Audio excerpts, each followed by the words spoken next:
Bom dia a todos, me chamo Victor Silva da Silva, atualmente sou mestrando da UDESC, mestrando em Física da UDESC. Eu sou bolsista Promop e nesse programa de bolsa da própria UDESC nós temos um rodízio de seminários. Nós convidamos professores, alunos de mestrado e doutorado também de fora da UDESC para trazer assim um, meio que uma dinâmica, uma conversa com outras universidades, né? Então, hoje eu convidei o professor Dr. Marcelo Siqueira aqui para fazer um seminário para a gente, aqui, né, dessa vez, né? E o professor, ele é graduado em licenciatura em Física pelo Instituto Federal de Educação, Ciência e Tecnologia do Pará. Ele possui mestrado e doutorado em Física de Materiais pela Universidade Federal do Pará. É professor adjunto A nível 2 da Universidade Federal do Amapá, onde exerce atualmente a função de coordenador do curso de licenciatura em Física, além de atuar como tutor do grupo PET Físico Unifap desde 2022. Ele desenvolve pesquisas na área de física teórica computacional, com atuação consolidada em propriedades ópticas e espectróficas da matéria, interações da matéria com radiações e partícula, física de materiais e métodos avançados de estrutura eletrônica. Possui forte experiência em modelagem molecular e simulações de sistemas complexos sob efeito de solvente e em condições periódicas, empregando diferentes implementações da teoria do funcional da densidade. Suas linhas de pesquisa abrangem sistemas periódicos, líquidos e gasosos, com destaque para estudos de transporte eletrônico em sistemas de interesse biológico. Atua no desenvolvimento e análise de ferramentas computacionais aplicadas à química quântica, física matemática e eletromagnetismo aplicado, integrando abordagens teóricas e computacionais avançadas. Complementarmente, possui formação como cientista de dados, com atuação estratégica no desenvolvimento de automações em múltiplos contextos, incluindo aplicações práticas de grandes modelos de linguagem no âmbito da inteligência artificial para a resolução de problemas complexos. Então, se vocês quiserem saber mais sobre o currículo, a bagagem do professor Marcelo, deixei disponível no link do Google Agenda o seu currículo Lattes, que daí vocês conseguem ver mais detalhadamente sua história, sua carreira acadêmica. Então, com isso, professor Marcelo, eu passo a palavra para o senhor pode começar a sua apresentação. Desde já, muito obrigado por ter aceitado aqui passar um pouco, disponibilizar o seu tempo e apresentar o seu artigo para a gente. Bom dia a todos, muito bom dia. Obrigado, Vitor. Primeiramente, muito obrigado pelo convite, pela oportunidade de fazer divulgação científica. Obrigado aos que estão assistindo agora nesse instante. E agradeço também a quem posteriormente estiver assistindo de forma assíncrona. Esse vídeo vai ficar postado no canal lá da Desk. E, assim, é sempre uma grande honra, uma grande satisfação estar fazendo o trabalho científico e divulgando, né? Aqui na Unifap, a gente faz muitas funções além do trabalho científico em si. A minha área de formação é a área de física computacional, mais para a área de matéria condensada. Então, aí, durante mestrado, doutorado, eu brinquei com muitos, brincando entre aspas, né? Com muitos, digamos, pacotes de química quântica, pacotes de simulação de mecânica quântica, etc., mais famosos como Gaussian, Quanto Expresso, Siesta, já brinquei um pouco com VASP, já falei Orca, já brinquei muito com Hypercare, nem gosto mais, já brinquei com vários, né? E assim, todos são ferramentas para a gente colocar em prática, visualizar aqueles cálculos tão abstratos que nós vemos de mecânica quântica, que às vezes tu imagina que nem tem uma aplicação assim direta, talvez por causa do grau de abstração, mas tem sim, tem bastante. E é sempre muito bom estar falando de ciência em nome da universidade, em nome da Unifap. A Unifap é uma universidade que ela é uma universidade emergente. A gente vive aqui no norte, o estado do Amapá, para você chegar nele é só por avião ou por navio, é que não tem conexão direta por via terrestre. A gente está mais perto, assim, a gente faz fronteira com a Guiana Francesa, né? Estou até devendo fazer uma interação, uma aproximação com a Guiana Francesa, mas é porque eu, particularmente, eu não sou muito fã de francês, e eles são meio enjoados com o inglês, né? Se fosse com o inglês, eu ia tranquilamente, né? Eu ia lá gastar o meu what's your name, how are you e tal, etc. Mas, assim, é muito legal, parabéns pela iniciativa, por essa integração, é muito importante. Na verdade, quem ganha mais com essa integração são os docentes, por essa, digamos assim, essa questão cultural de participar e falar de eventos científicos, e nós, aqui na universidade, mesmo como professor aqui, eu ganho bastante, porque, de alguma forma, a nossa comunidade ela se aproxima do nacional, a gente não fica só isolado aqui no norte. Então, mais uma vez, obrigado a você, obrigado ao Espaço Cedido e ao projeto aí da UDESC, e obrigado a quem estiver assistindo agora e que for assistir posteriormente, tá bom? Sempre muito bom falar de ciência. E vamos lá. Posso já fazer minha apresentação aqui, então? Posso subir? Bom, então, deixa eu apresentar aqui, vamos verificar, janela, essa aqui,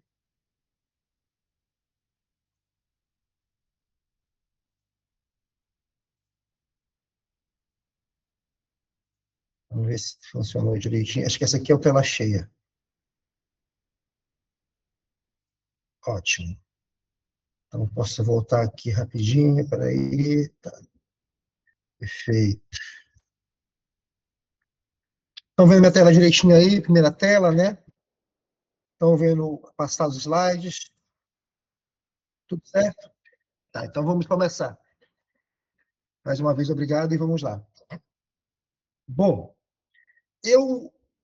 entre os artigos da área de materiais que eu peguei aqui para a gente estudar, para a gente apresentar, eu tomei preferência por apresentar esse artigo aqui, que ele tem a ver com o último trabalho que nós publicamos, na verdade, que foi a SEI, a publicação.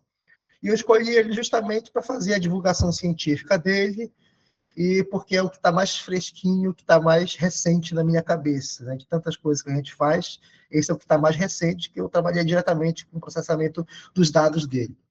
Então, o nome do artigo ele é Discovery of Heavily B from Xerohylum rostratum, Structural Elucidation of a Scarce Champon via Integrated NMR DFT GAL Approach and Comprehensive Excited State Characterization.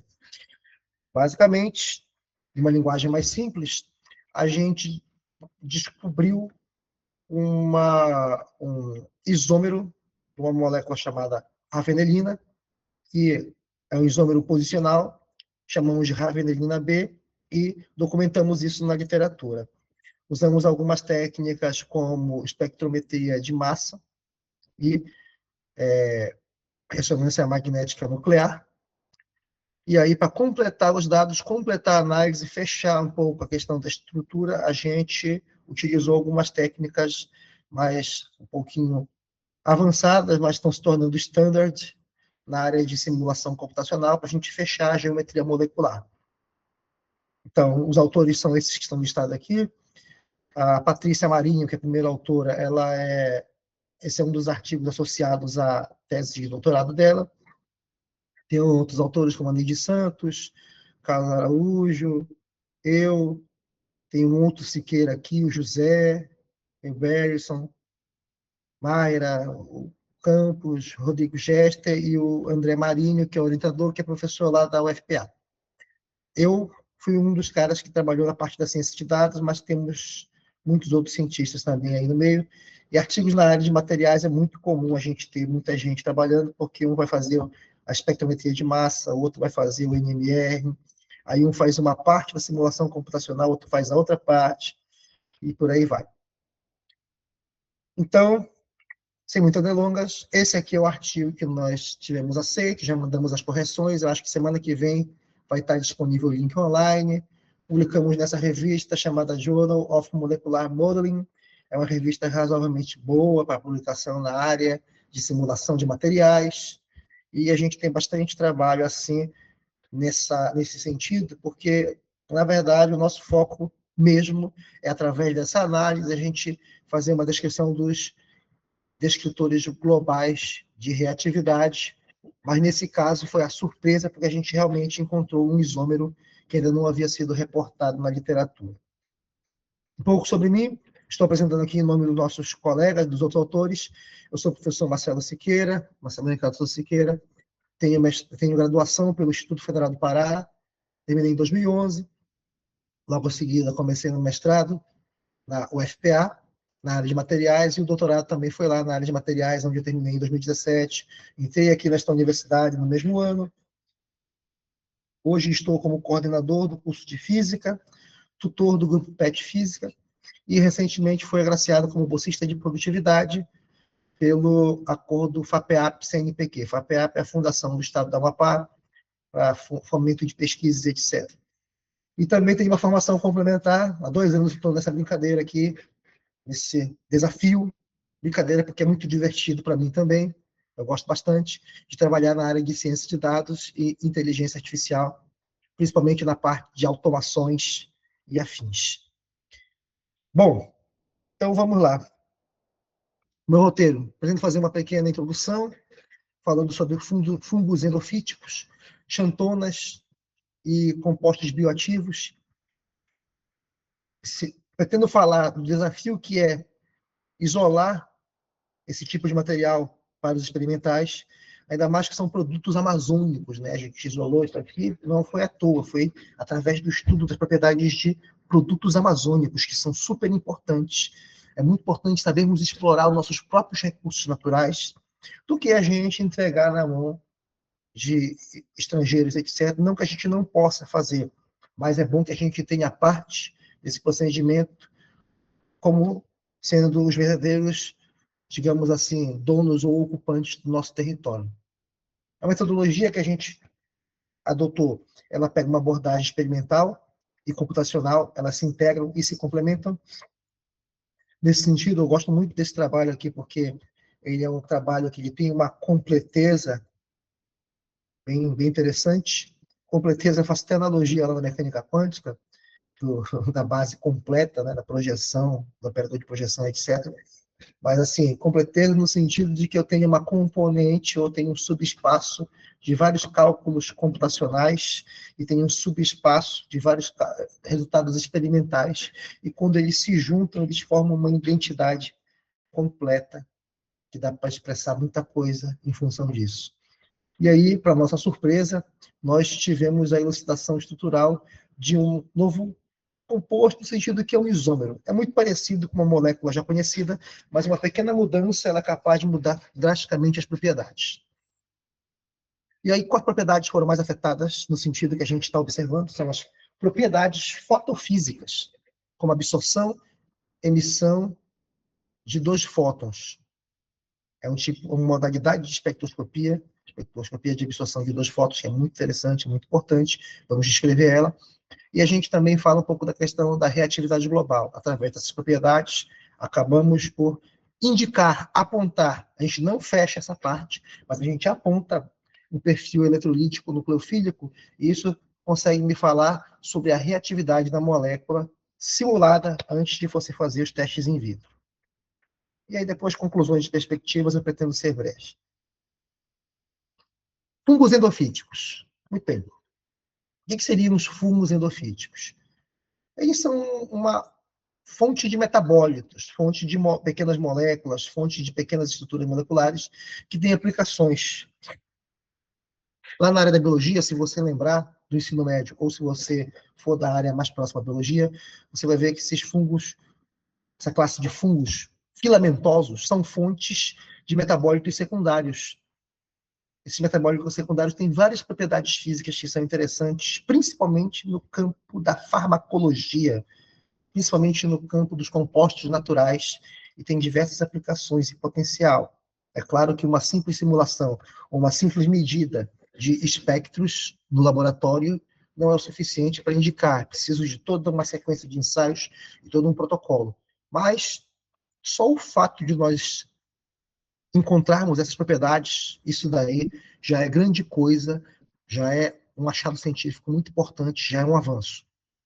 Então, por exemplo, fungos do tipo Xerohilum rostratum é um fungo endofítico isolado da Amazônia brasileira.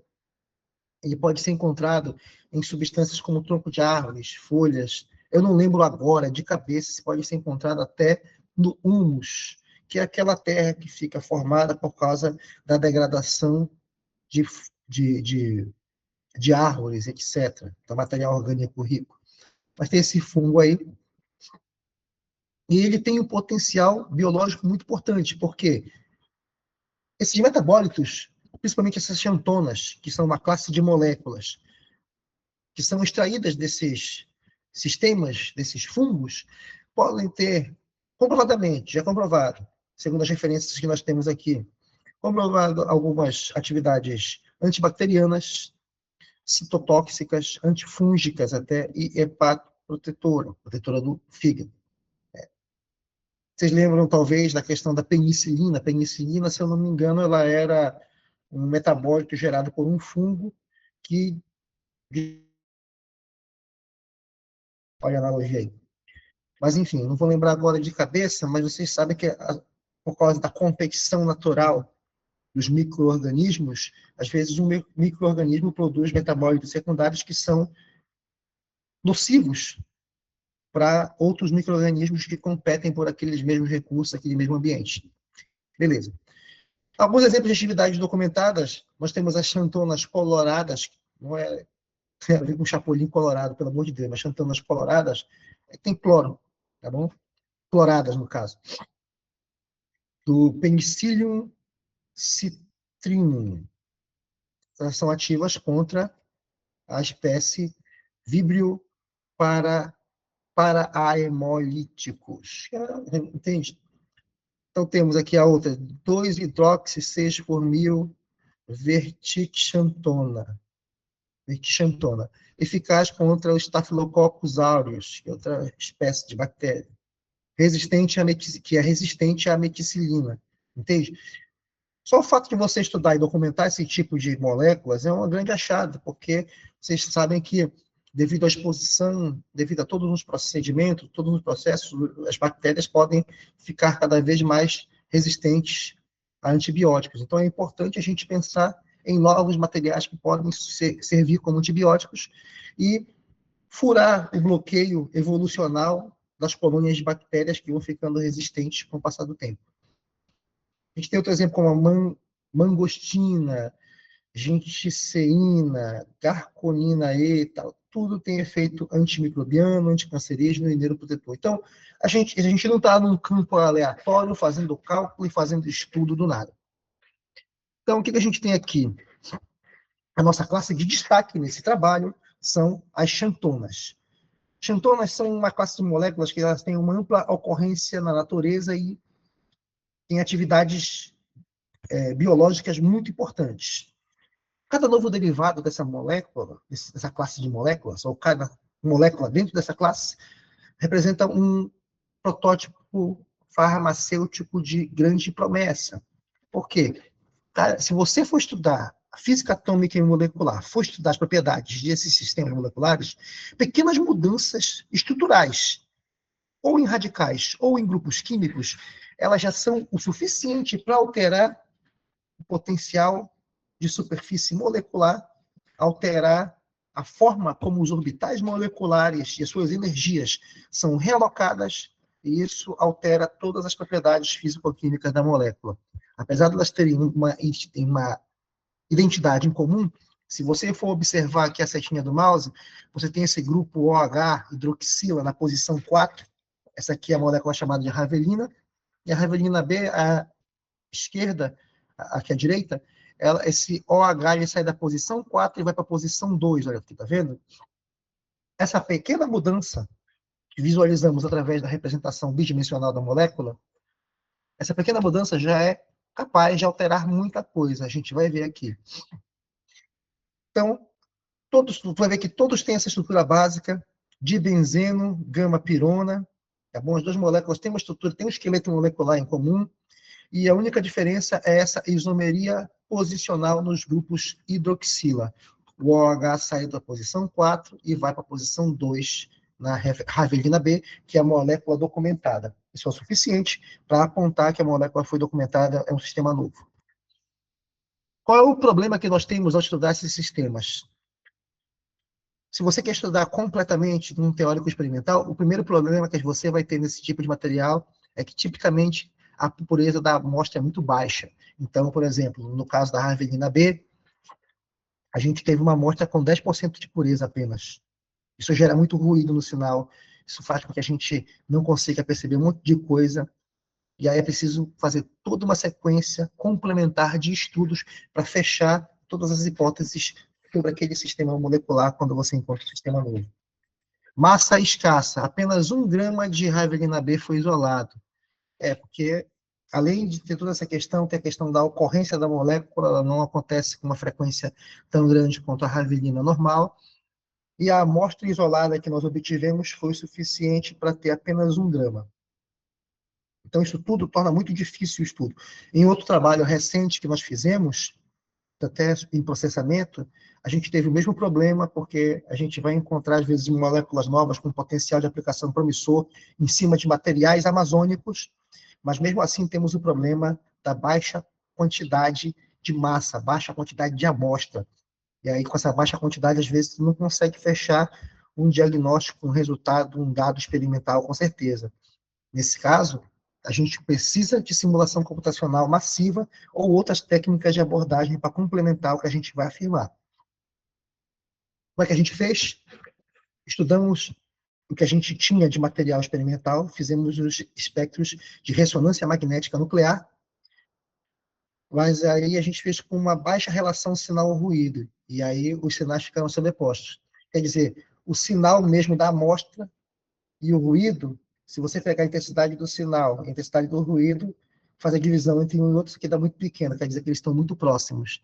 Isso significa que o ruído atrapalha muito, tem muita interferência no sinal. E aí fica difícil de você fazer o devido filtro e verificar se aquele sinal de ressonância magnética nuclear de fato está associado a um átomo, ou uma ligação, etc., alguma região da molécula. Fica mais difícil de tu caracterizar alguns desses átomos que compõem a molécula. Então, para fazer toda essa análise complementar, nós recorremos à abordagem computacional, foi uma ferramenta indispensável para nós, fizemos a simulação dos espectros de ressonância magnética 1D e 2D, via uma técnica chamada teoria do funcional da densidade, e essa GIAL, eu nunca decoro o nome, mas ela é o seguinte, deixa eu ver aqui, está aqui. Gauge Invariant Atomic Orbital. É um método computacional para calcular os deslocamentos químicos. Ele tem uma importância porque ele faz com que a simulação ela seja independente do sistema de coordenadas e tudo, tem toda uma questão de física aí, mas assim, onde é que eu anotei? Está aqui. Enfim, se vocês perguntarem daqui a pouco, eu posso explicar direitinho, mas o GIAL ele vai nos ajudar exatamente a não perdermos a informação, calcular o deslocamento químico na posição certa, e isso vai ser independente da direção de incidência que nós calibrarmos o campo magnético. Tá certo? Ele é focado na estrutura molecular. Mas até aí tudo bem. Até agora a gente não precisa desse detalhe. Se precisar, eu consulto aqui minhas anotações. E aí a gente faz o quê? A gente integra isso com os dados experimentais e a gente cruza informações. A gente avança o máximo que a gente pode no experimental, e aí o que ficar em aberto no experimental, a gente começa a levantar hipóteses e testar essas hipóteses com simulações computacionais de diversas espécies. Então, o que a gente tem aqui? A primeira coisa, calculamos os shift-stokes, né? E essas aplicações fotônicas. O que acontece? O shift-stoke é a diferença entre os máximos de emissão e absorção da molécula. Então, eu vou calcular isso para diversos componentes de onda, diversas frequências e tal. O que é importante desse resultado é que moléculas com shift Stokes acima de 50 nanômetros são relevantes em fotônica e optoeletrônica. Por quê? Porque podem ser aplicadas na fabricação e design de sensores, marcadores de fluorescência, células solares, etc. Então, ter o shift Stokes de 50 nanômetros para cima é muito importante. Significa que o comprimento de onda de emissão é maior do que o comprimento de onda de absorção, tá certo? Por exemplo, a alfa-mangostina, ela apresenta esse shift da ordem de 200 nanômetros, entendeu? E aí essas aplicações fotodinâmicas, além dessas aplicações como sensores, marcadores, fluorescência, células solares, o que é mais legal aqui, que eu acho, a gente pode projetar sondas biológicas, de repente fazer um tipo de marcação química, né, em algum fármaco, fazer sensores moleculares, tem uma área de estudo muito grande sobre isso ultimamente, eu mesmo já trabalhei com isso, e podemos também fazer agentes de imageamento, a gente pode, de repente, projetar, pensar lá no futuro, se a pessoa vai tomar uma substância, né, tomar um remédio que tem essas moléculas fotossensíveis aí, e aí, depois que ela ingeriu esse negócio, esse material vai percorrer toda a corrente sanguínea, todo o corpo do paciente, e você vai conseguir seguir o trajeto. Isso é muito importante, muito interessante. Então, tem várias aplicações. Às vezes, alguma ou outra pode parecer coisa de ficção científica, mas são tecnologias que existem e tem muita gente estudando isso. E o que é interessante? Dentro das técnicas que nós utilizamos, tem a absorção de dois fótons, ou a espectroscopia de absorção de dois fótons, two-photon absorption. É um processo não linear no qual a molécula ela vai absorver dois fótons simultaneamente, em um tempo da ordem, a diferença da absorção de um fóton ou outro tem que ser da ordem de um femtosegundo, porque senão não acontece, é um fenômeno rápido. E aí, quando ela absorve dois fótons de frequência mais baixa, digamos que ela, para fazer uma transição ultravioleta, ela precisa absorver um fóton com uma energia muito alta. Ao invés de acontecer isso, ela absorve dois fótons, entende? É como se tu estivesse numa máquina de refrigerantes, e aí o refrigerante, digamos assim, bem pequenininho, né? O refrigerante, ele é R$ 2, aquela palquinha menorzinha, digamos que ela é R$ 2. R$ 2 é um fóton inteiro, de ultravioleta ou visível.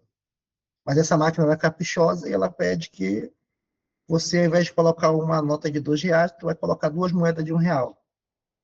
As duas moedas de R$ 1 seriam os teus fótons de energia mais baixa, tipicamente próximo ao infravermelho ou vermelho. E aí, quando você faz essa absorção dos dois fótons simultaneamente, você tem mais informações com mais precisão sobre o processo de transição eletrônica. E aí, como é que a gente faz isso? Por que a gente usa esse primeiro? Por causa que fótons de menor energia, eles são menos tóxicos, né? Os fótons de menor energia, eles não são radiação ionizante, né? Eles não representam radiação ionizante, porque eles estão abaixo do ultravioleta. Aí você vai lembrar, se você estiver assistindo aí, que o pessoal fala, ai meu Deus, o micro-ondas dá câncer. O micro-ondas não te dá câncer. Os fótons do micro-ondas são fótons associados à radiação do infravermelho. Não é a radiação ionizante, que é do ultravioleta ou visível. Não é. Agora, o que pode te dar câncer é se tu colocar a vasilha com um plástico que não pode ser levado ao micro-ondas. Aí ele vai soltar material do plástico que vai se misturar à comida. Mas o micro-ondas em si não é radiação ionizante. Da mesma maneira, essa modalidade de espectroscopia é bem interessante, por causa que os fótons são de mais baixa energia, já não são mais fótons de radiação ionizante, e aí eles têm baixa fototoxicidade, mas aí eles têm um poder de penetração mais profundo em tecidos vivos. Como é que se calcula isso? Se calcula a seção de choque de absorção de dois fótons, e ela é expressa na unidade de GM, né? Wolpert-Mayer, que é no sistema, esqueci agora, eu não sei se aqui é o internacional, perdoe-me, são muitos detalhes. Mas é a unidade de medida dessa seção de choque, tá certo?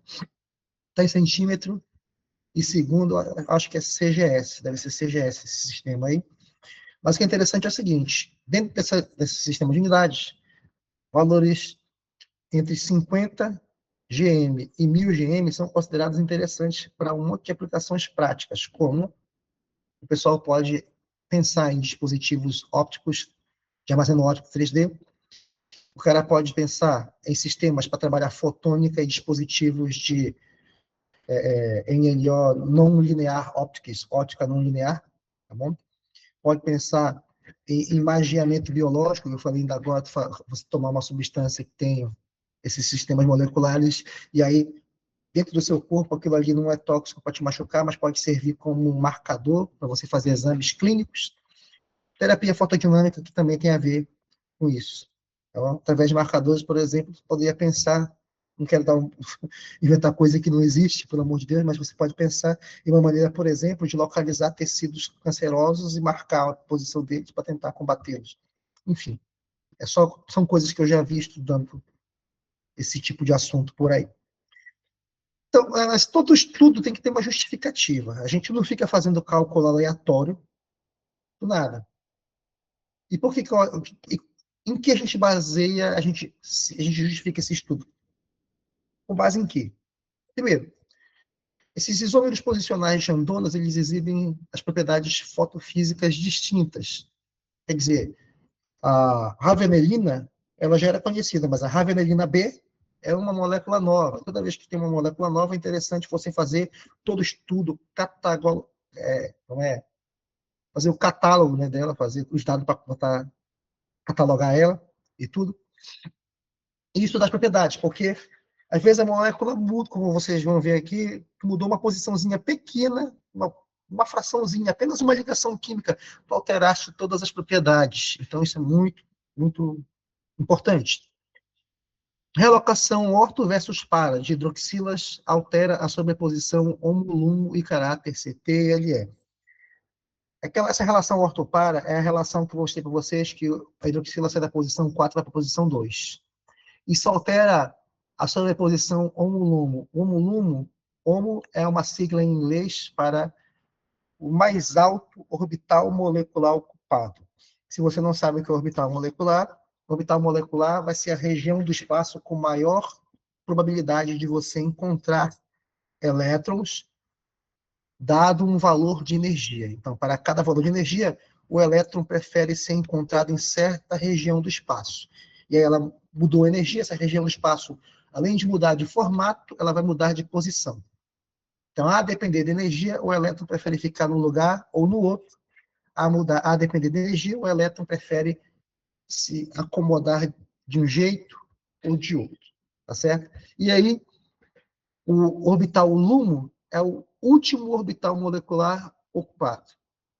Então, quando o fóton recebe um mínimo de energia para ter uma transição, a transição de menor energia possível é a transição que sai do LUMO para ir para o HOMO.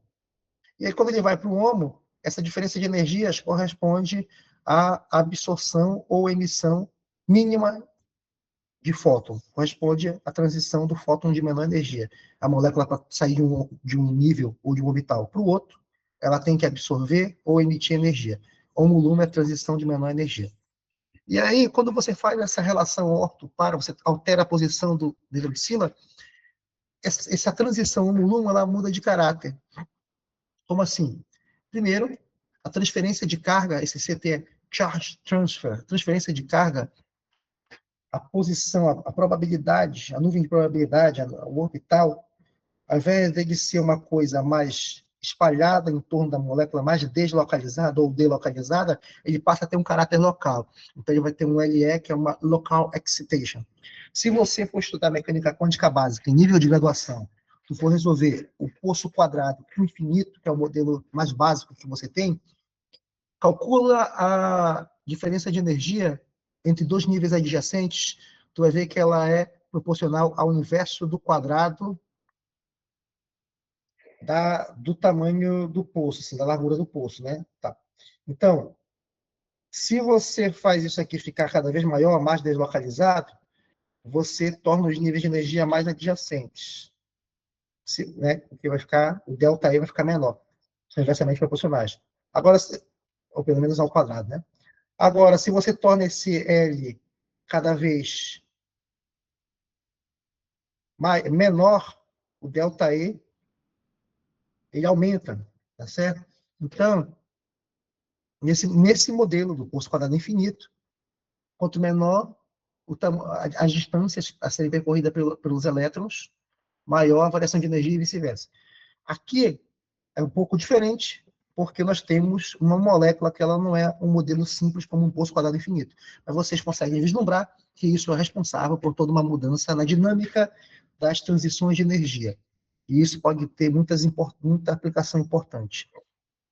Estudos preliminares nos indicaram que existem diferenças notáveis quando a gente pega essa transição de energia. Além da questão de você mudar a energia do fóton necessária para ter essa interação, essa transição, você muda todo o caráter da dinâmica de excitação da tua molécula. E aí, observando isso, vimos que isso é um fenômeno potencial que merece ser estudado, tem muitas aplicações e muita importância nessa área do conhecimento. Então, nossos objetivos ficaram bem claros, que foi isolar e determinar a estrutura da ravelina e do novo derivado, a ravelina B. Tivemos que validar essa estrutura via ressonância magnética nuclear experimental e as simulações de FT-geal. Investigamos a fotodinâmica e a resposta não linear por esses métodos quânticos, alguns já falados aqui com vocês, e avaliamos o potencial para aplicação em fotônica e terapia fotodinâmica, como através do cálculo da seção de choque, de absorção de 2 fótons. Bom, procedimentos experimentais. O que foi feito experimentalmente? Essa parte não vou entrar em detalhes, mas a questão do micro-organismo, ele foi isolado por sequenciamento de DNA.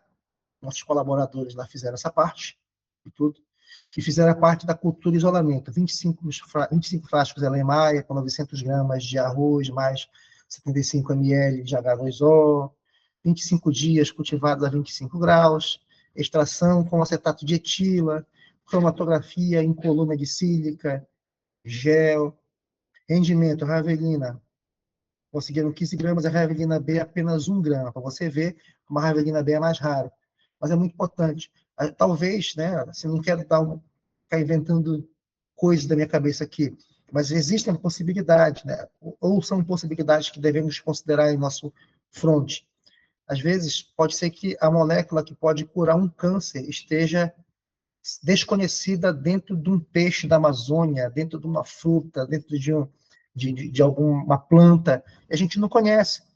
A floresta amazônica é um dos maiores patrimônios do nosso país e ela vale muito mais em pé do que derrubar ela para fazer qualquer coisa, porque existem muitos materiais que às vezes são obtidos em pequenas concentrações que podem ter importância muito grande para resolver vários problemas da humanidade. Então, vale a pena o estudo, vale a pena a exploração responsável. As técnicas analíticas que eles utilizaram foram esse HR, ES e EMS, que eu não lembro o que é agora, não faz parte da minha área.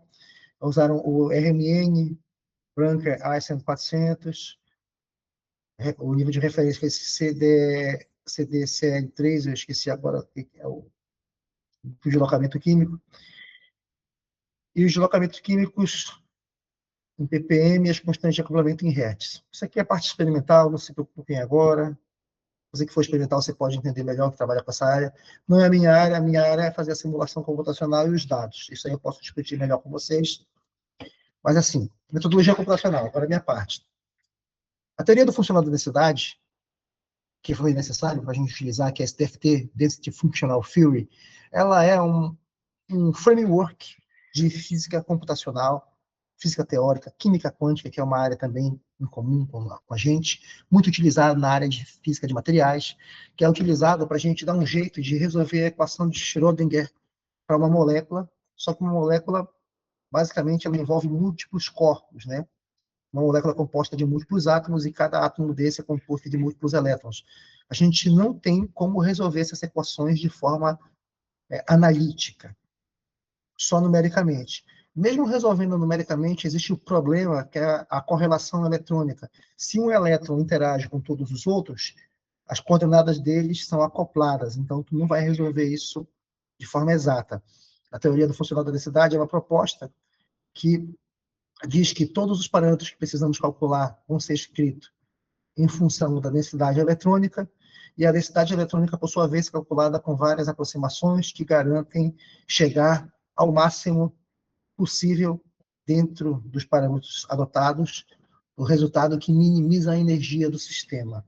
A natureza ela busca sempre o princípio da minimação ou o princípio da minimização da energia, e o DFT é uma proposta que troca a solução da equação de Schrödinger por equações mais, digamos assim, não quero dizer simplificadas, mas troca um problema por outro, e aí a gente consegue resolver e extrair propriedades que estão associadas a uma aproximação de menor energia.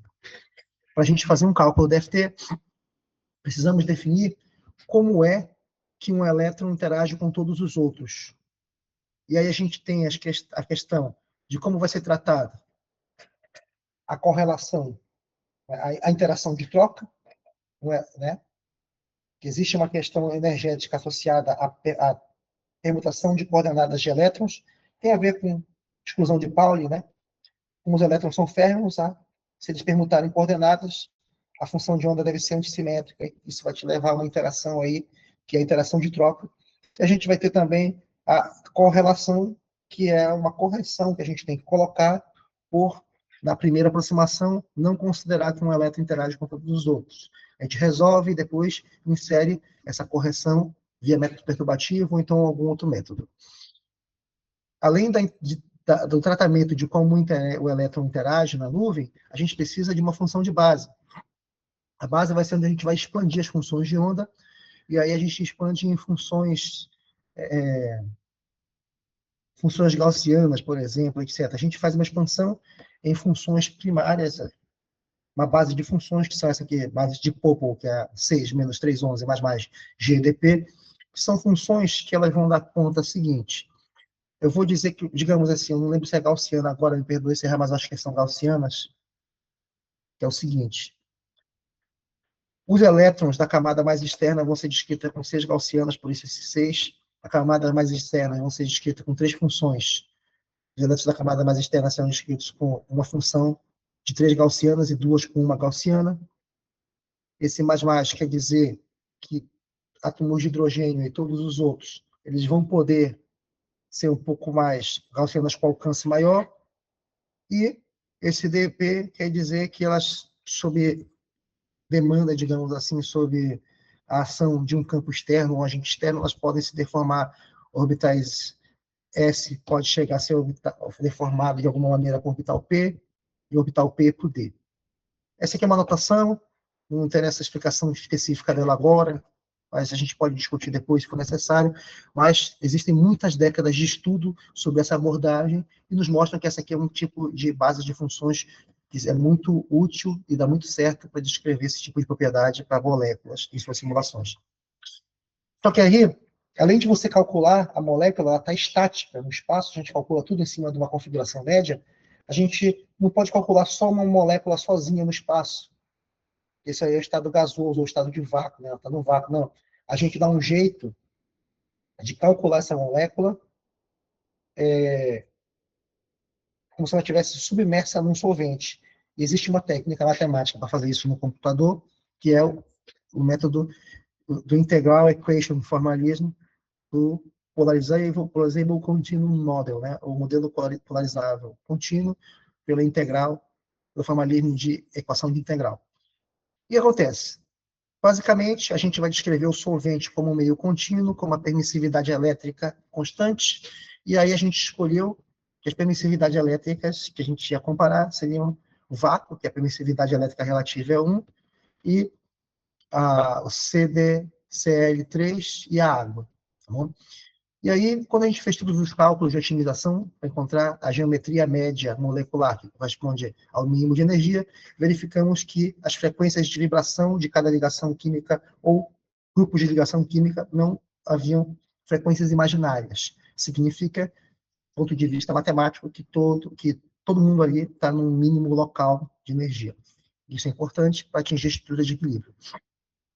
E aí, o formalismo de GIAO, que é o GIAO, ele permite comparar os cálculos feitos em B3LIP, que é o funcional mais comum, que é o BER, 3 parâmetros Li e Yang-Ba, e esse ômega B 97XD, que inclui correções de dispersão. E aí, essa parte do benchmark não é interessante agora, mas eu quero bater em outro ponto. A gente fez vários cálculos, né? Então, Fizemos cálculos aqui com funcionais com alta fração de correção do modo Rutherford, que é o Cambridge Sleep, com correção de longo alcance, 65% do Rutherford, WB97 XT, 97% de correção, M06 HF, 100% de correção. E aí, esse tipo de funcional ele é utilizado muito para a gente fazer correção nesses estados PIP e estrela, que são excitações eletrônicas, né? E elas vão te dar a ideia das transferências de carga em xantômeros. Digamos assim, os elétrons na molécula vão estar numa configuração média espacial no equilíbrio. Quando absorvem um fóton necessário para fazer uma transição, nem que seja para o próximo nível, que é o ON, ou os níveis de energia subsequentes, a gente tem a transferência de carga. Isso, espacialmente, significa que os elétrons vão mudar a sua posição no espaço. Essa posição pode mudar por translação através do corpo molecular, ou pode mudar a forma como eles estão dispostos ao redor dos mesmos átomos. E aí, a gente usou o método IFCT, que é o método de Hirschfeld, né? Esqueci. Enfim, que é um método que quantifica a transferência de carga entre esses fragmentos moleculares. E aí, para analisar, para tirar insights sobre a absorção de 2 fótons, nós usamos o programa Dalton, que ele faz esse cálculo para a gente das seções de choque. Seção de choque da absorção de 2 fótons. E aí vejam agora, quero que vocês observem essa molécula agora, que a gente tem a ravelina à esquerda e a ravelina B à direita. Observem essa questão aqui, ó. A única coisa que muda de fato, pelo menos na representação planar, é que esse grupo da hidroxila, que está na posição 4, na molécula nova, ele passa para a posição 2. Isso altera toda a distribuição dos níveis de energia moleculares. Consequentemente, isso vai alterar a sua reatividade com o meio, vai alterar as propriedades químicas. Então, assim, o que é interessante aqui, na ravelina B, a gente pegou e fez o resultado, obtivemos o resultado experimental com uma pureza muito baixa. E aí, o desafio, de fato, foi pensar nessa arquitetura da geometria molecular. Por quê? Eles fizeram ressonância magnética, mas também já tinham feito espectrometria de massa. Então, eles já tinham uma ideia muito clara de como deveria ser a fórmula, mais ou menos uma ideia de como deveria ser a geometria. Mas, por exemplo, a ressonância magnética, por ter vindo com muito ruído, o sinal de alguns átomos não estava bem claro. Isso foi um empecilho para a gente prosseguir. E aí, enfim, essa parte aqui eu não vou bater muito. Essa parte aqui não é muito da minha área. Foi a questão da análise experimental da ravelina B. A gente obteve esses dados, por exemplo, o deslocamento químico obtido para esse átomo H6, H5, H7. A gente teve o deslocamento químico para cada átomo. Tivemos para as hidroxilas, etc. e tudo, mas interessante aqui foi essa carbonila aqui, no grupo carbonila, no carbono C9. Vamos voltar aqui. Carbono C9, esse bem aqui, ó. Esse cara bem aqui.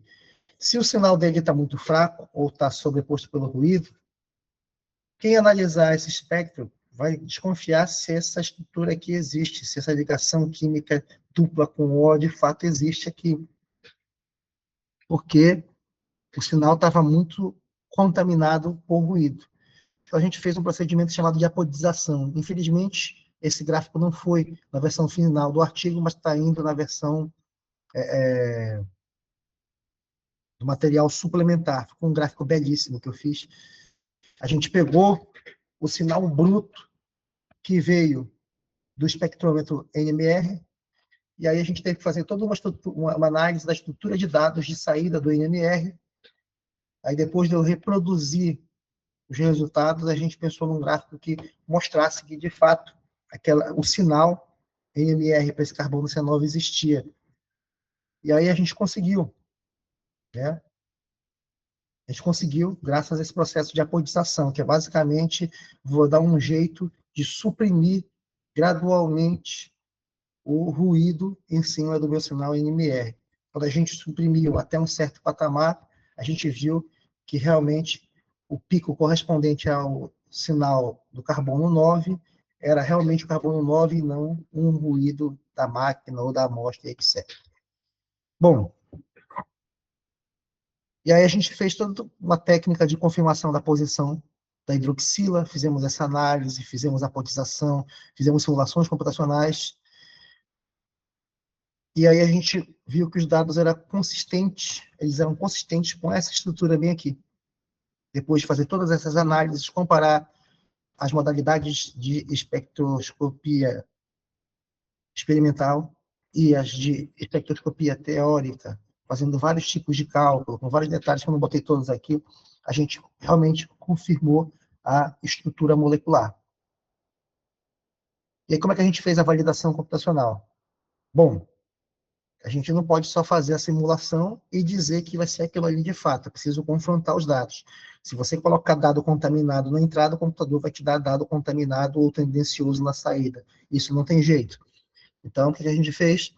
A gente comparou a Ravelina, que já era conhecida, e usamos como padronização para calibrar todos os parâmetros. Fizemos testes, reproduzimos o espectro dela e etc. E aí a Ravelina B, a gente fez os espectros dela e simulou e comparou com o experimental.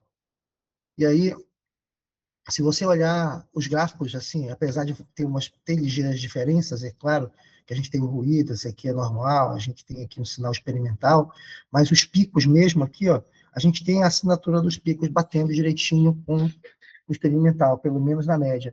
Pode não ter intensidade e tudo, mas as posições que são importantes nesse caso estão batendo bastante. Então, a gente teve uma variação média no deslocamento da ordem de mais ou menos 4%, considerada baixa. Sem falar que a gente está fazendo aproximações em cima de aproximações. Então, de alguma forma, esse resultado está satisfatório para nós. E aí, a gente fez, então, essa comparação aqui, calculando o R quadrado, calculando o desvio quadrático médio, né? RMSD, Root Mean Squared Deviation.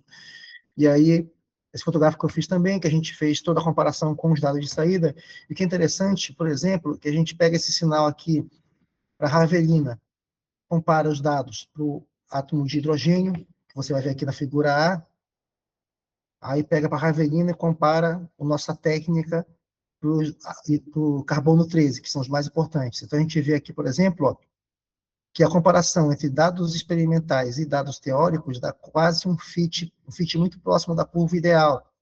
Mesma coisa aqui, ó, a Ravelina, quando a gente analisa o carbono C. Então, para o hidrogênio e para o carbono C, a aproximação entre dados experimentais e teóricos para o cálculo do deslocamento químico via ressonância magnética, ele está muito próximo do ideal. Então, ficamos satisfeitos.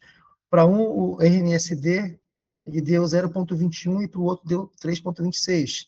Quando a gente faz isso para a Ravelina B, que é o nosso novo composto, a gente ficou muito feliz, né, por isso, porque a comparação com nossos dados experimentais e teóricos para o deslocamento químico deu muito próximo também, né? E aí, para o átomo de hidrogênio, por exemplo, esse RMSD deu 0,22 ppm, e para a Ravelina B, comparando o carbono 13, esse desvio químico ficou muito perto do fit ideal e deu aqui, ó, 2,42, tá bom. Se eu não me engano, até 5 é aceitável. Se eu não me engano aqui agora, tem que dar uma olhada aqui. São muitos dados numéricos, eu não vou lembrar de todos, mas se eu não me engano, até 5 é satisfatório. E deu 2,42. Quer dizer, então tá razoável, tá entendendo? Então, o que aconteceu? As correlações lineares, elas foram muito boas. Os coeficientes angulares, assim, próximos de 1, é uma concordância muito boa. Esses RMSDs baixos confirmam uma boa concordância de resultados. E aí a gente prosseguiu. E aí a gente foi para a análise chamada Bond-Length Alternation. Ela é uma medida da alternância dos comprimentos de ligação química de sistemas conjugados. Por exemplo, se essa alternância ela é grande, a gente tem uma forte localização, tem altos valores, a gente tem uma alta localização de elétrons π. Se são baixos, a gente tem maior delocalização e ressonância. Quando alto, forte localização de elétron π, os orbitais moleculares tendem a ficar muito mais próximos dos átomos de origem. Então, pode ter transição eletrônica, mas é como se o elétron não se movesse muito longe da posição que ele estava. A transferência de carga é baixa, é mais localizada. Agora, se esse valor da BLA for baixo, então tem uma maior delocalização. Significa que quando tem uma transição eletrônica, o orbital percorre de um lado para o outro da molécula, como se tivesse uma corrente intramolecular, e aí isso pode estar associado a processos de ressonância também, que a gente pode discutir depois. Por exemplo, o que a gente achou aqui? Quando a gente sai dos cálculos, das simulações da molécula sem solvente e vai para solvente água, quer dizer, a molécula no vácuo, a molécula submersa em água, a gente tem pequena variação geométrica, não altera muito.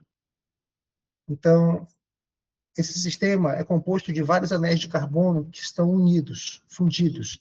Então, eles têm uma estabilidade estrutural muito grande. Então, isso promove uma maior rigidez molecular. Isso explica a baixa sensibilidade à variação do meio solvente. As alterações principais que acontecem quando a gente sai de um sistema molecular para esse está associada à origem eletrônica, à polarização molecular. Estão associadas à alteração do centro de cargas moleculares. Se vocês sabem desse conceito, mas quando tu tem um sistema de moléculas desse no equilíbrio, alguns átomos são mais eletronegativos que outros. Então, a nuvem eletrônica não vai se distribuir de uma maneira uniforme. Isso faz com que os centros de carga positiva e negativa estejam localizados em pontos diferentes do espaço. Centro geométrico, em analogia ao centro de massa lá da mecânica. Então, os centros geométricos de carga são distintos de uma molécula para outra. Não é em si por causa da mudança geométrica. As alterações, a diferença entre um isômero e outro, e os efeitos físico-químicos são mais a questão da polarização, a alteração dos centros geométricos de cargas, não de massas. E aí a gente faz o cálculo, então, desses espectros de absorção, sai do estado fundamental para o estado excitado S1. O que é interessante aqui, a gente fez esse cálculo comparando em água e gasoso, né? E aí, o que são os resultados principais. A gente vê, por exemplo, a ravelina 343, em gás, em água 344, aumentou um pouquinho, foi pequena. A força de oscilador saiu de 0,09 para 0,11. E assim, transição homo-lumo sai do orbital π para o orbital π estrela. Continua sendo orbitais π. Né? A ravelina B, por sua vez, quando a gente está em estado gasoso, eu tenho aqui 3,38,89 nanômetros, e aí, quando vai para a água, 340,66 nanômetros. A força de oscilador ela muda de 0,08 para 0,10. Continua sendo transições π para π estrela. Então, o que a gente tira daqui? Quando você tem quando ele absorve um fóton, que ele sai do estado fundamental para o estado excitado, temos um pequeno desvio para o azul, quando a gente analisa a ravelina B. Esse desvio é da ordem de 3 a 4 nanômetros. Temos um pequeno desvio para o vermelho no meio polar, é da ordem de 8 nanômetros, tá certo?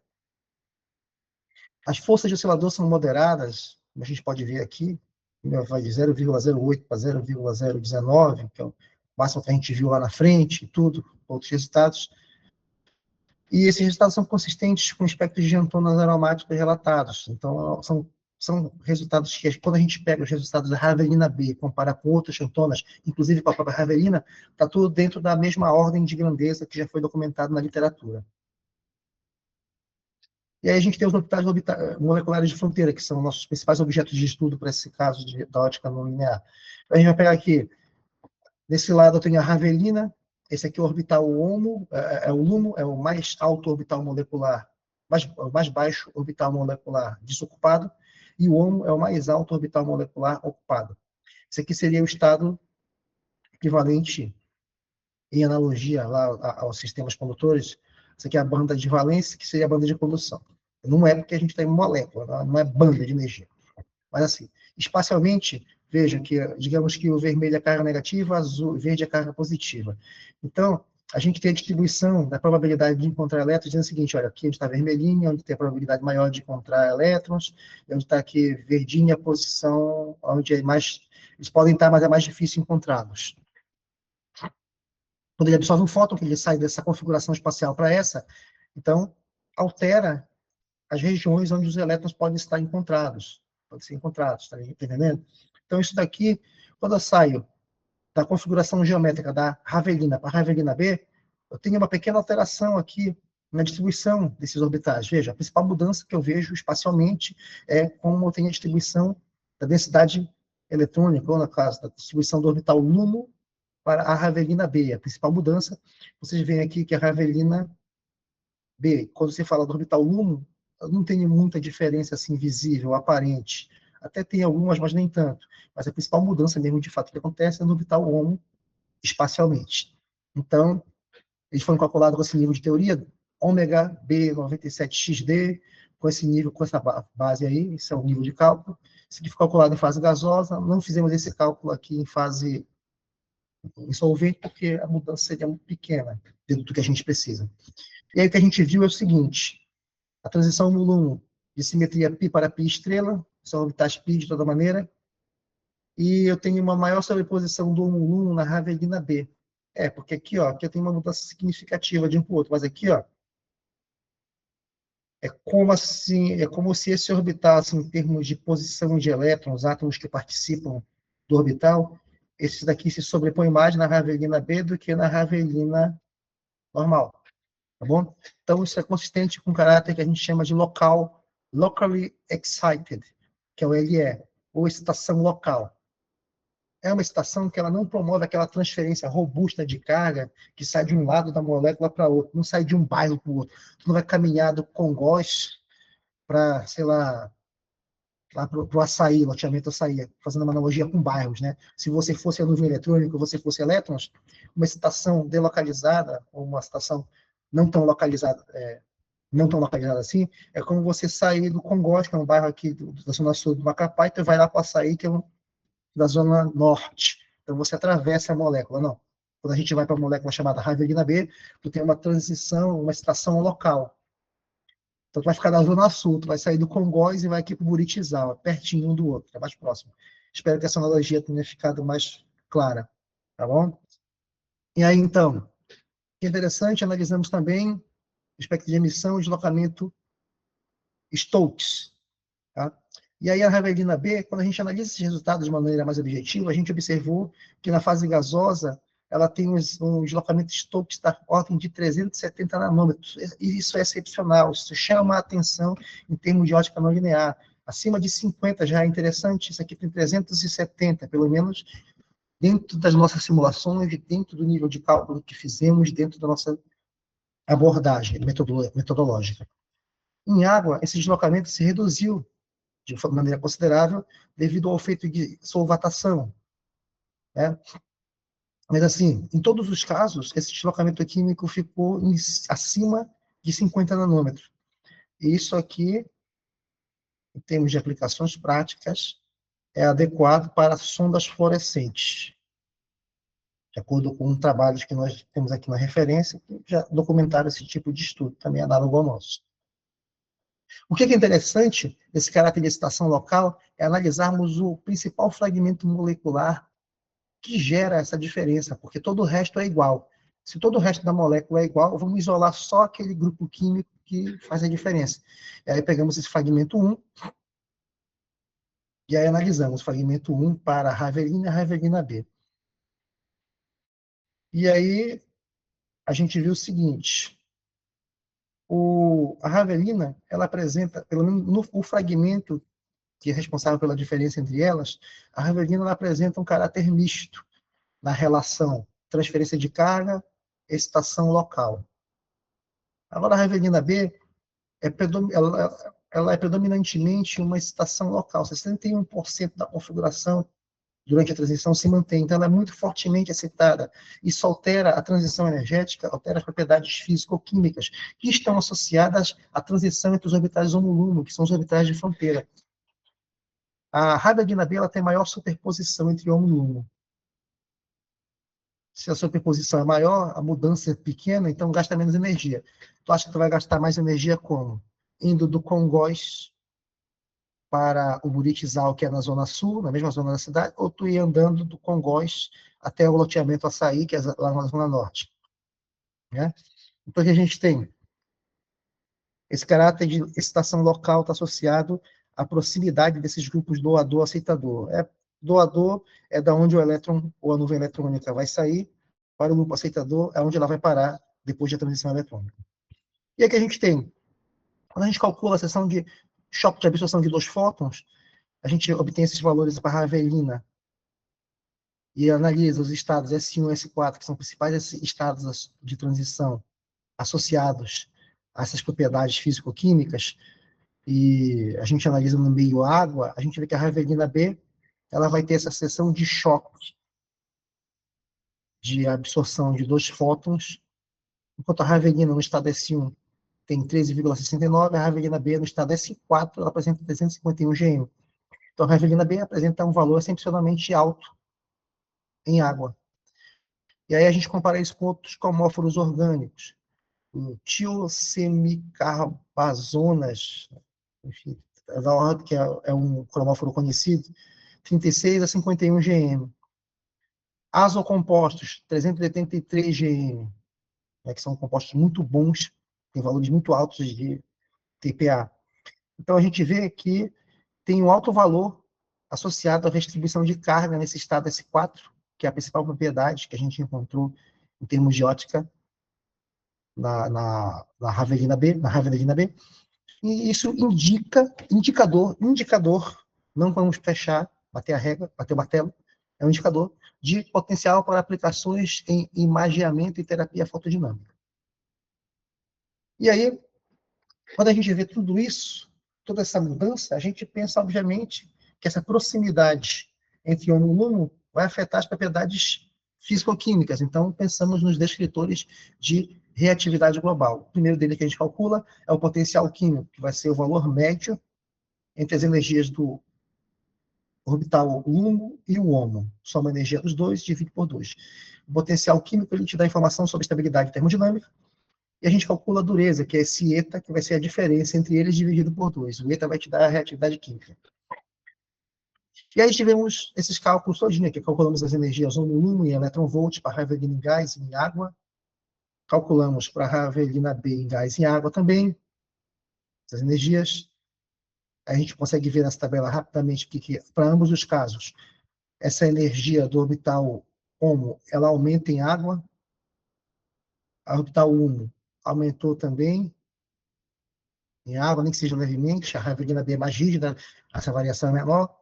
Essa variação, a diferença de energia entre orbital HOMO e LUMO, vai te dar um valor aqui, ó, a diferença HOMO-LUMO, ela diminui de gás para água, diminui para Ravelina, A Ravelina B, ela aumenta um pouquinho. E aí, quando a gente calcula o potencial químico também, a gente vê que o potencial químico aumenta na Ravelina, quer dizer, diminui na Ravelina, está negativo na frente, perdoei, diminui na Ravelina, e o potencial químico diminui também na Ravelina B. E o eta, que me dá reatividade química, ele diminui na Ravelina e aumenta na Ravelina B. Em suma, analisando com cuidado todos esses resultados, a gente vê que em solvente a estabilidade e a reatividade dos dois isômeros elas se tornam equivalentes. Tá certo? É o resultado que a gente obtém analisando com calma, direitinho, essa tabelinha, a gente vai chegar nessa conclusão aplicando as definições. E aí, a gente vê o perfil eletrofílico e nucleofílico desses compostos. A gente vê que ambos são eletrófilos fortes e nucleófilos fortes em água. Tem caráter anfifílico, que é raro e importante para interações com biomoléculas. Tá? E aí, o que a gente vai ter aqui nessa parte? Para a gente entender melhor como isso funciona, fechar um pouco mais a nossa análise, a gente vai estudar uma técnica, a gente vai analisar através de uma técnica chamada de MAP, molecular electrostatic potential, ou potencial eletrostático molecular. E aí a gente vê que essas zonas vermelhas são zonas de potencial mínimo, zonas azuis, zonas de potencial máximo. As zonas de potencial mínimo são sítios nucleofílicos, eles atraem carga positiva. As zonas azuis são eletrofílicos, atraem carga negativa. E aí, o que a gente tem? Eles vão ter a mesma posição para ambos os isômeros, mas só que a ravelina B apresenta valores mais pronunciados. Quer dizer, em termos de, digamos assim, localização, existem pequenas diferenças em relação aos sítios onde vai ter interação mais predominante, mais prevalente, etc, etc. A mudança é pouca, mas a ravelina B, apesar da mudança ser pouca, pelo menos ela intensifica esses valores, então torna mais reativo. E aí, quando a gente fecha todas essas análises, a gente chega à conclusão que é o seguinte: a ravelina B ela foi identificada inequivocamente como essa substância com a fórmula química 1,2,8-trihidroxi-3-metilxantona. Bom, eu não diria inequivocamente, mas é porque eu tirei um pouquinho do meu código, do nosso código LaTeX do artigo, acabou ficando assim, mas eu acho que vacilo nosso, ou talvez um pouco de empolgação, eu nunca diria inequivocamente, porque inequivocamente é uma palavra muito forte, mas com um enorme grau, dentro do possível, tivemos um enorme grau de precisão na descrição desse novo composto, e a metodologia integrada, experimental, teórico, principalmente a questão da ressonância magnética e os cálculos de FT, demonstraram ser robusta para esses casos, principalmente quando a gente tem produtos escassos, que a gente tinha uma amostra com uma pequena quantidade de amostra, uma pequena quantidade de massa, e ainda tinha a questão da pureza ser baixa. O que a gente pode concluir também é que a ravelina B apresenta um caráter predominantemente de excitação local. As excitações são excitações locais, isso é importante considerar para a óptica não linear, para a gente entender a dinâmica da transição eletrônica. A ravelina, ela tem esse caráter misto de transferência de carga e excitação local, mas ela consegue ter 44% de transferência de carga, isso é interessante, quer dizer, ela tem transferência de movimento eletrônico intermolecular muito mais pronunciado que a ravelina B, e a isomeria posicional, que é essa troca do radical OH da posição 4 para 2, promove diferenças muito significativas no comportamento eletrônico. Esse é o principal achado que nós tivemos. Então, uma pequena mudança, só tirou aqui o radical, o grupo químico, de uma posição e conectou na outra. Isso altera toda a dinâmica. A ravelina B exibe seção de choque de absorção de 2 fótons excepcional. A gente obteve valores de 351 GM em água para o estado S4. O deslocamento Stokes da ordem de 374 nanômetros em fase gasosa, que é um resultado muito bom. E ela tem um potencial promissor para aplicações em ótica não linear e terapia fotodinâmica, dado esses valores que nós obtivemos teoricamente, que, comparando com outros trabalhos de outros autores, inclusive trabalhos nossos no passado, são valores que já são documentados na literatura, que são bons indicativos para aplicações nessa modalidade. As conclusões efetivas desse trabalho são as seguintes: a gente está tentando, de alguma maneira, estabelecer um protocolo eficaz para caracterizar produtos naturais escassos, principalmente quando vem com uma pureza muito baixa, ou às vezes não é possível obter uma quantidade de massa muito grande. É claro, esse protocolo está ficando cada vez mais consolidado, porque outros grupos de pesquisa por aí ao redor do mundo têm usado técnicas ou protocolos semelhantes, tem até mais robusto do que o nosso, ou até não tão robusto quanto, isso depende muito dos recursos que a gente tem e do tipo de material, etc. A gente tem uma espécie de promoção dos produtos amazônicos através de uma expansão dessa diversidade química. Tem muito produto amazônico que a gente não conhece, que deveria explorar. Por isso que a gente fala que a floresta ela vale muito mais em pé do que você derrubar. Justamente por causa que a gente não conhece, eu arriscaria dizer, a gente não conhece 10% de toda a riqueza e biodiversidade da nossa floresta. E é preciso que a gente explore isso de maneira sustentável para que a gente não perca De repente a gente está com o ouro nas mãos e perde. Bom, esse trabalho ele promove uma ponte entre a química de produtos naturais e a ciência dos materiais. Eu acho que eles são muito importantes para a gente, pelo menos de alguma forma, indicar quais produtos podem ter aplicações farmacológicas, e as técnicas que utilizamos foram técnicas padrão de ciências de materiais. Então, é mais um trabalho que corrobora a aproximação desses dois campos do conhecimento, e essas descobertas novas, elas promovem aplicações, ou pelo menos incentivam aplicações para essa classe molecular chamada xantonas. O que é bem interessante é que essa validação experimental das propriedades óticas, ela foi um trabalho conjunto, tanto de técnicas de ciência de dados, técnicas de simulação computacional e técnicas de propriedades experimentais, e assim a gente conseguiu verificar que aquele sinal do carbono C9 existia mesmo, não era um sinal estava ali como ruído, etc. A gente usou a apodização, não bati na parte da apodização aqui, mas enfim, a gente teve, avaliamos a atividade biológica. Isso aqui não vamos ser nós que vamos bater o martelo, mas quando a gente tem esses descritores globais de reatividade, a gente consegue induzir, inferir, apontar que esse tipo de material pode ter propriedade antioxidante, antitumoral, mas não somos nós que dizemos isso. Isso quem vai dizer vão ser ensaios clínicos e outras técnicas complementares. Né? Não podemos ser precipitados, por favor, não está dentro da nossa alçada.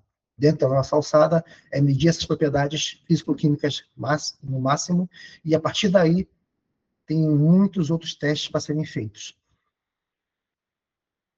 Bom, além disso, a gente explorou várias propriedades aqui. Resumindo, a gente consegue ver, em um aspecto geral, que é importante estudar diferentes isômeros, é importante estudar produtos amazônicos, porque da onde a gente menos espera, dali pode vir um resultado muito interessante, que lá na frente isso pode ser de grande utilidade para nós e para a ciência em geral.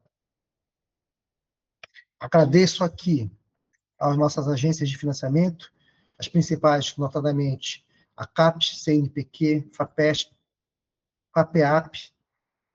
Agradeço também a infraestrutura do LANCAD, da UFG, do LabQuim, da UFPA. Agradeço também ao UDESC e ao seu PPGF por promover essa interação, essa divulgação científica, que é muito importante e temos que fazer sempre, faz parte do processo científico a divulgação. Agradeço também à Universidade Federal do Amapá por promover, de alguma maneira, nem que seja básica, a nossa, digamos assim, as condições para que esse tipo de parceria e estudo aconteça. E, desde já, meu muito obrigado a todos que estão assistindo ou que vão assistir esse vídeo de forma assíncrona. Então, quero desejar um bom dia a todos. Se quiserem entrar em contato comigo, meu e-mail é esse, marcelo.siqueira@unifap.br, e se tiverem perguntas, podem ficar à vontade.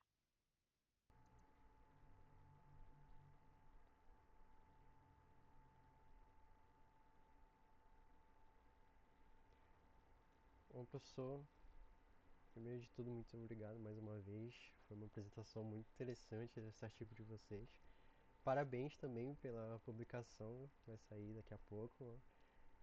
Aguardo ansiosamente também, daí eu posso compartilhar também com quem está presente, deixar disponível também lá no link do Google Agenda, né? Que nem como está o artigo agora. E como o senhor falou, quem estiver assistindo, né, depois, ou quem, no caso, quem não ficou até o final, que pelo horário também, próximo do almoço, aí puder assistir a parte final agora também da apresentação. Foi um resultado muito interessante, principalmente utilizando uma molécula daqui da Amazônia, ressaltando o norte e tudo.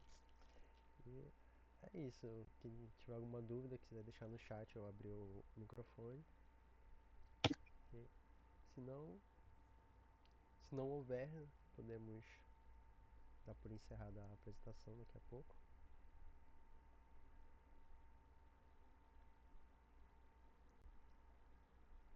Eu acredito que não vai ter. Foi bem explicado, bem detalhado essa apresentação. Então, muito obrigado e mais uma vez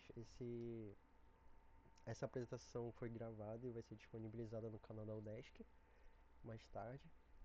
Então, convido a todos também para reassistir, fazer alguma anotação a mais, compartilhar também com os demais.